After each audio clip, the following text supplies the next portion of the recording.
Here today in Toledo, Ohio, we're going to make some sawdust, and we're going to start with John and Carol Nystrom, who are the franchise owners. Well, we are having a discovery center on Dovetail. We are going to be highlighting 4 different people, followed by John Nystrom. John, what are you going to do? I'll be doing the Porter Cable 4200 series half-blind dovetails. I said earlier there's a 4210, a 4212, a 4216. The difference is this one does half-blind only, and it does sliding dovetails. If I add this template to it, now I can do through dovetails. It becomes a 4212. If I add one more template to it, like this one, now it becomes a 4216. It's the same basic gauge, the same basic body, no difference. It's just how many templates it comes with. And each template comes with its associated router bits and bushings, so you get more than just this. Now, with that said, the 4210 is 125 bucks roughly. The 4212 is 180 bucks. So you pay about another, what, 25, 30 bucks. I can buy the template alone to do it for 75. So if you ever think you're going to need the other templates, you're better off buying it all as a package.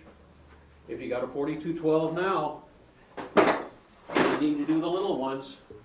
Another $87, I'll sell you the template. You know, again, 179 or 180 for the gauge, 230, 30 bucks more to buy this if you buy it all at the get-go. How much is it all together? 210 bucks for all 3 templates. I'll show you how to do the noisy way of doing what Dennis just did.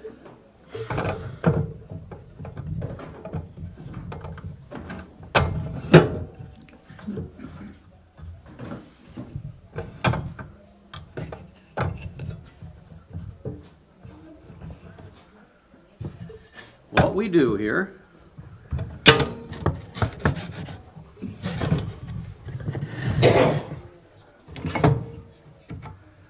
now, you'll notice there's a little stop in here, and there's an offset in this stop.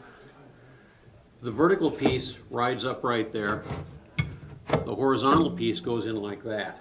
That's half the pitch of your dovetails, because I'm going to cut pins and tails at the same time. So it's important that I go up tight against that to maintain that spacing. It's also important that I'm flush right here. And I'm a little off. I think this piece needs to come up a little bit. There we go. Now, first thing we do is I adjust the template. There's a little mark right in here, and I want that mark centered on the joint between those 2 pieces. And we're pretty close right now. The other thing we want to do is I've got a guide bushing in here and a router bit.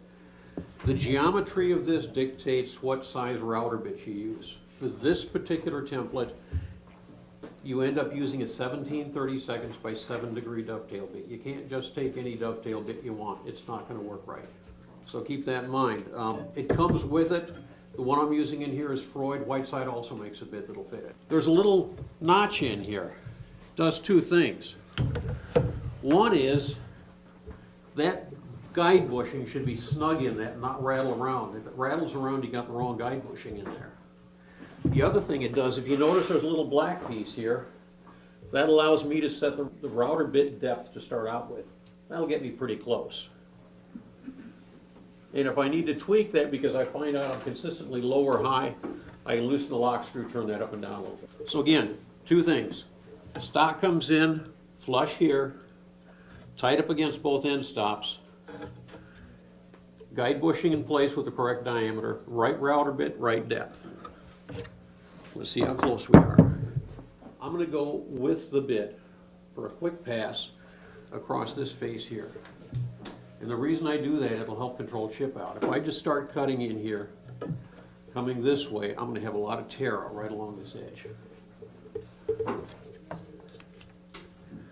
So we're going to take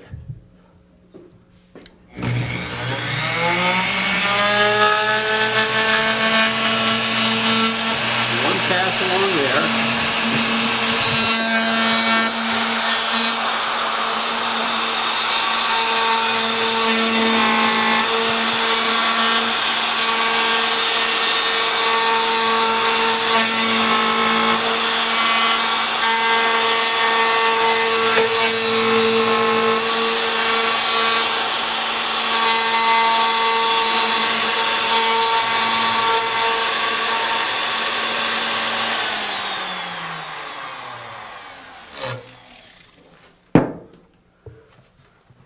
Notice there's no chip out in here because I made that first pass.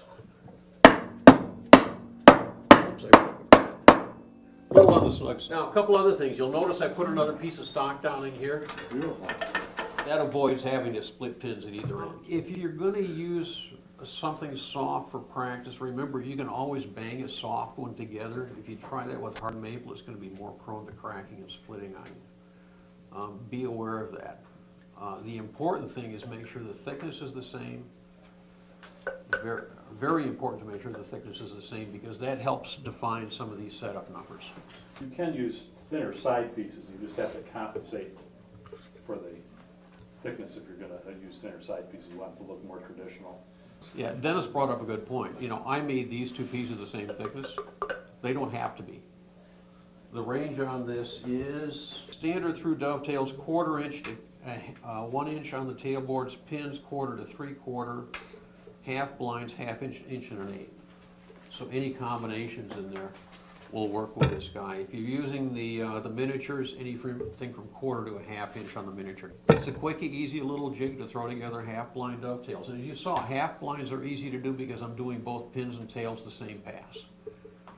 This little offset right here defines the spacing on those, so when I put it together, these should be flush, and they're pretty close to flush.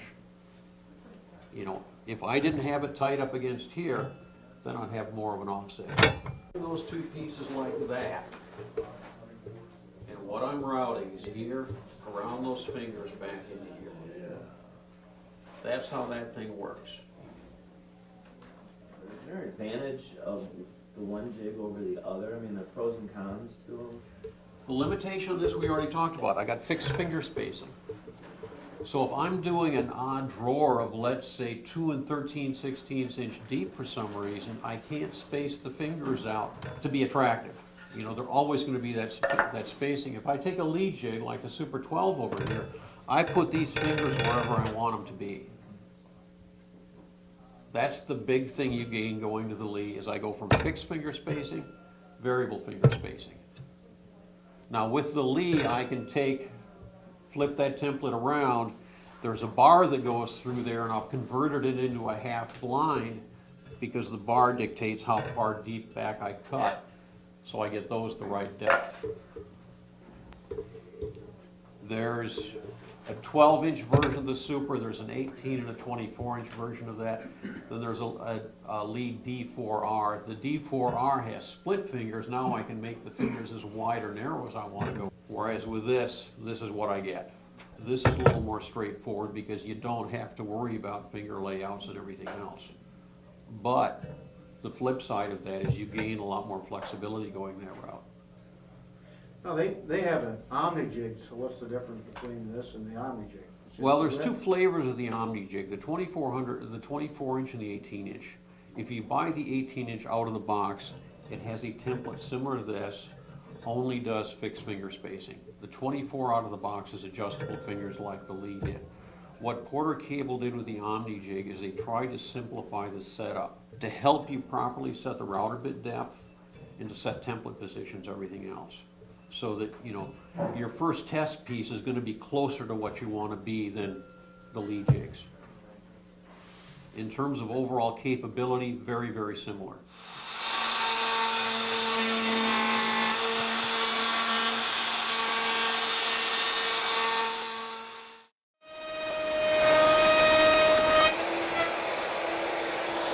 Here today in Toledo, Ohio, we're going to make some sawdust, and we're going to start with John and Carol Nystrom, who are the franchise owners. Well, we are having a discovery center on dovetails today. We are going to be highlighting 4 different people today. After John, we're going to follow him with Carl Kuhnle, who is an expert with the Leigh jigs, and he's used them for about 20 years. I'm Carl Kuhnle, and I'm a sales associate here at the store.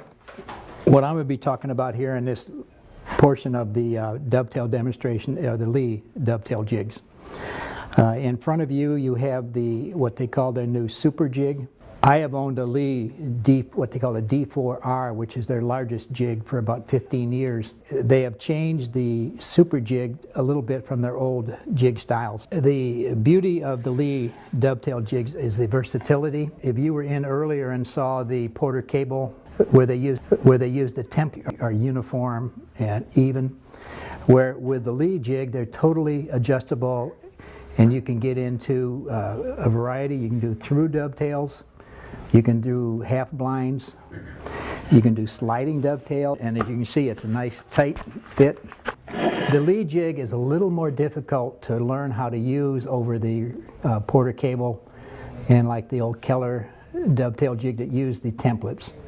And the biggest reason is because it is so adjustable. We have movable fingers on the jig here, and if you look at this side of your jig, these fingers are movable so that you can play with your spacing.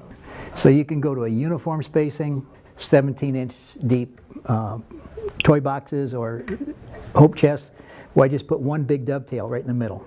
You know, the dovetail is about 8 inches wide and the thing. But you can slide those back and forth.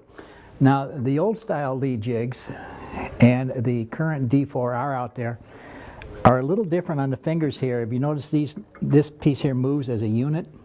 Well, in the old style, this was split down the middle, and you could spread even a little more adjustment, and you could spread those two fingers apart and even get more versatility. I do decorative style through dovetails on this, where I can put a different color dovetail in there, go to like a maple and a walnut, and then come in and you slice off the walnut portion and just leave the tail glued in, then come in with a smaller dovetail bit, and when you route that out, you leave like a rim of that going around it so that you get like an inlay effect on there. The board here is, I don't know if you can see the mark I put in there. What that mark there means is that this is the outside of the board, where here I've got that little arrow on the inside of the square, which is telling me that's the inside. So that I'm putting a box together, this is actually going to wind up going together this way. This will be to the inside, this will be to the outside. And you have to get the proper orientation in the jig here so that when you cut them, that the fingers all line up with each other. Because if we reverse them, then you go to flip it over, you may not have gotten the exact same spacing here and here. So if you happen to flip it around and do it, the fingers aren't going to line up together.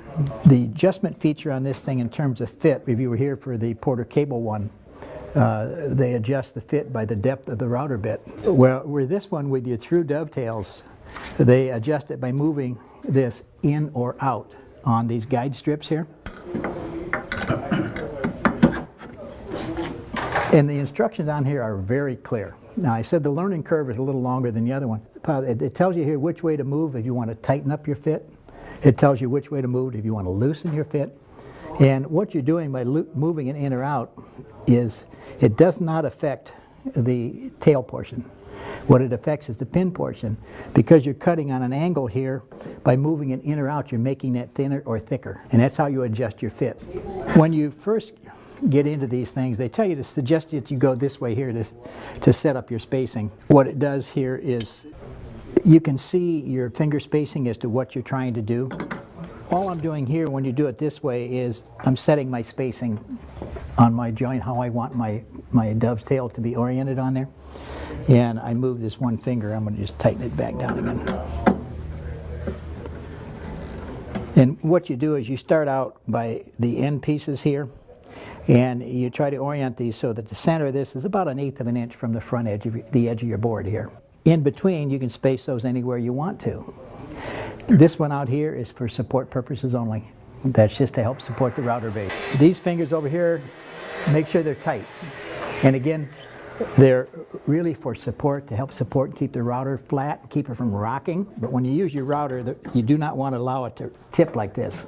You want to keep it flat on your fixture, because if you allow it to tip, you're getting a really weird configuration on your pins and stuff. The other new thing that they came up with the Super Jig, if you're familiar with your guide bushings and the Porter cable style guide bushings, if you notice here on the Super Jig style, they've come up with, you see number settings here going from 0 up to 10. Well, this is an adjustable, and it's not round, it's kind of oblong. And the adjustment feature here is more for your finger joints, where you're doing, your square joints. So that by revolving this thing, you're actually changing your spacing in the groove, because you're going from a thicker to thinner guide bushing, so that you can adjust the fit on your finger joints. But when you're using it for your dovetails like this, They set it at 10, the maximum setting. And what they recommend is that you line that up with something. I don't know if you've got a habit of when you route, whether you turn your thing like this. Well, you've got clearances involved here, and you get maybe a difference here. You can't always be assured that this bit and this bushing are exactly dead center. So wherever you start, that's where you want to keep it. So by the fact that that's a little oblong shaped or oval shaped, you don't want to be rotating it like this where you now have a little difference. You can get a little play in there. So you try to keep it so that you're lining that number 10 up with what you're going to use. Just go straight in with it. Once you get this set up where you're spacing, all you do, just flip it straight over, put it back on there. With this bit, when you're cutting your tails, you don't have to worry about your spacing in or out because it's just a straight cut through. All you want to do is make sure that you go through. On both of these, there is a mark called all, and that is a uniform setting that they use for both sides. That's the same thickness as the wood I'm using in the front that I'm cutting the dovetail in, and all it is a spacer board. Now you notice that by flipping that over now, when I come in with the router, I'm going to be taking those corners off. Mm-hmm. And that's because the other piece will have the corner piece, the end piece is on there to lock it in. And when we flip it over, we'll be leaving that on there with the router. These are a compression type lever. You can adjust the fit. Don't crank on those so hard that you've got to use a pipe wrench on them to get them down. All you want them to do is you get your board up so it's snug and just enough so it puts pressure on it. And with a narrow board like this, sometimes I'll even recommend that when you come in, if it's real narrow, is to put another board at the other end so that you don't rack that clamp bar too bad. But then you take your matching piece. Now you can use different thicknesses on here. Now the demo here we're doing has both the same pieces. These are just scrap plywood I'm using. But they're both the same thickness. But you can use 1/2 inch and 3/4 combination. You can go different thicknesses. But you just bring it up underneath there, take a pencil, and draw a mark like I've got there. And that identifies the thickness that we're going to be going down to. And what they recommend here is that you take and line up your router bit at the center of that mark.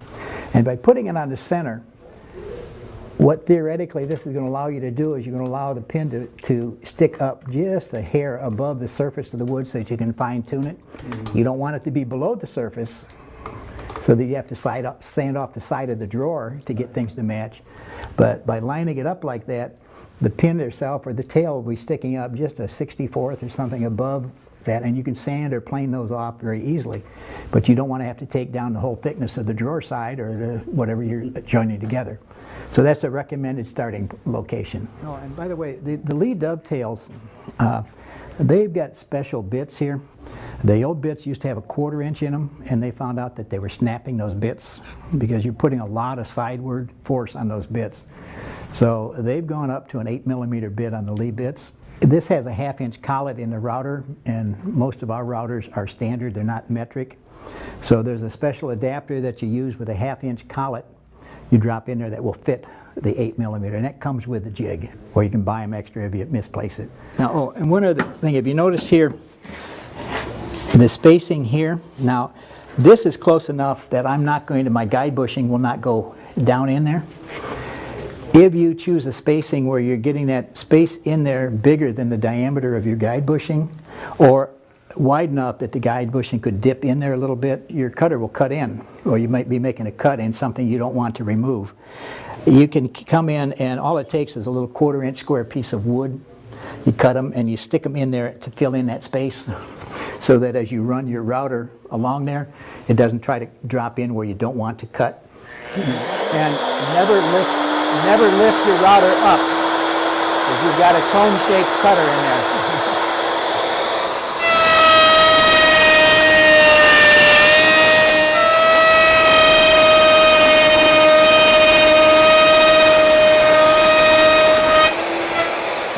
This is just plywood, and that bit is really dull, so we're getting a little bit of chip out in the back here. As you can see, it's chipped out. With a good sharp bit, you won't get that. But those are your tails, and as you see, we tried to match, so we tried to cut right at the center. Now, if you didn't get it, now we can adjust that fit a little bit. You can change it, but we're gonna use this as our first sample cut. Do you use the same bit for the other side too? No, you go to a straight bit. You can use a non-Leigh bit as long as it's an 8-degree dovetail bit. And the reason you have to use an 8-degree dovetail bit is to match the slope of your fingers here, because these are done at 8 degrees. And to match that so that this side matches what you're cutting here, you have to use the 8-degree bit. Slip your wood in so that it's flush again, and you just bring it up.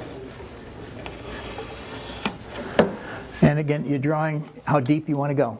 And again, when you bring your bit in, you want to go down to the center of that as your initial cut. If you're too loose or too tight, you can move up or down just a little bit, but basically your fitting is done by sliding back and forth. I'm bottoming out my collet nut on the guide bushing, and you don't want to do that. So I've got to pull the bit out a little bit. When I do these at home, I use 2 routers.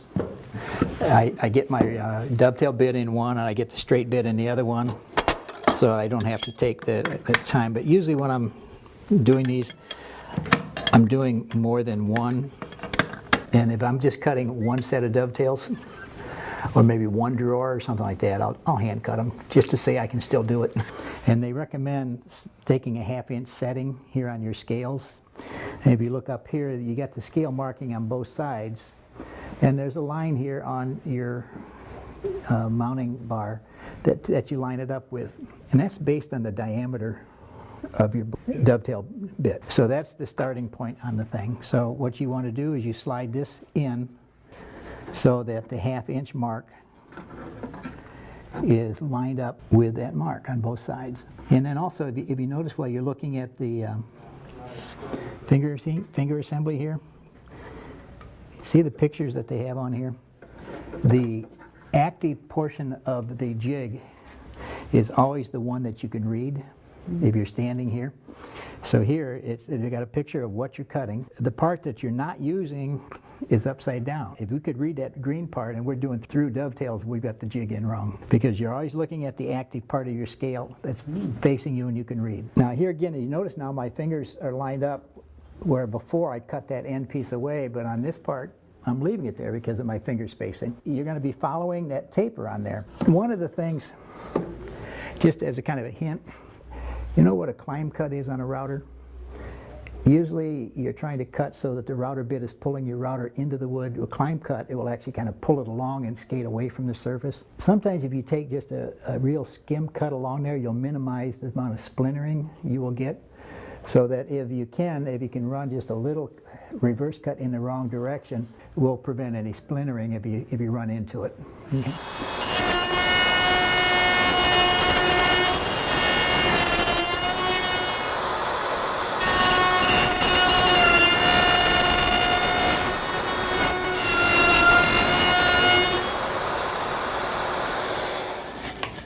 Now, if you look at the orientation, this is how the boards were in there. So that this here is the inside and this is the outside. So when you cut those, you should be able to just roll it up and then see how they slide together.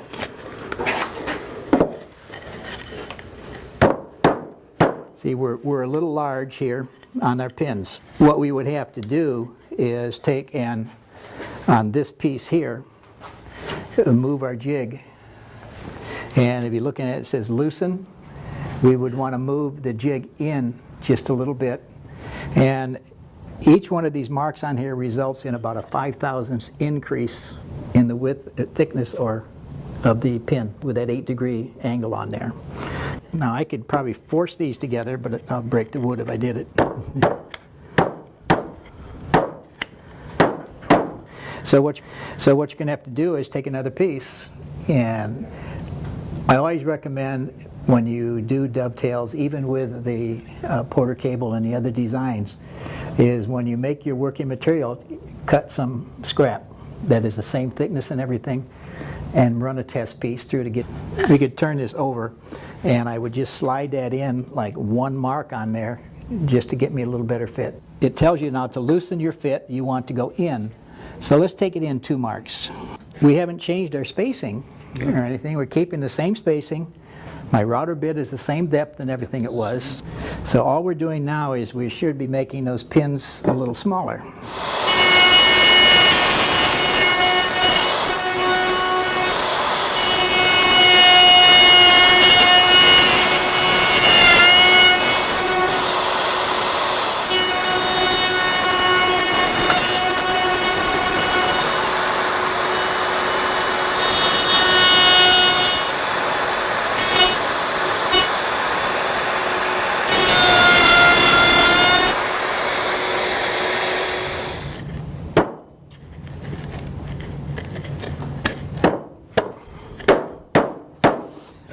See, now we went too far. 10 would have, 10 is actually, See, so by making the adjustment, 5 would have probably. two numbers, two lines there, we went 10 thousandths, and 5 would have been probably enough, or somewhere a little bit in between. And as you notice here, in playing with it, my depth wasn't quite enough. Okay, so what we'd have to do is on that mark is to adjust the depth a little bit. And it has nothing to do with the fit here. But if you try to adjust this, well, it might go down. No, it's down. We would have to try to sand this whole surface here to try to get it flush. And you want to set your depth so this drops down and these are sticking up just a couple thousandths or so that you can either plane them off with a little block plane or come in with a sander and knock them down. The Porter cables are a little easier to set up than the Leigh, but once you get them set up, they're great.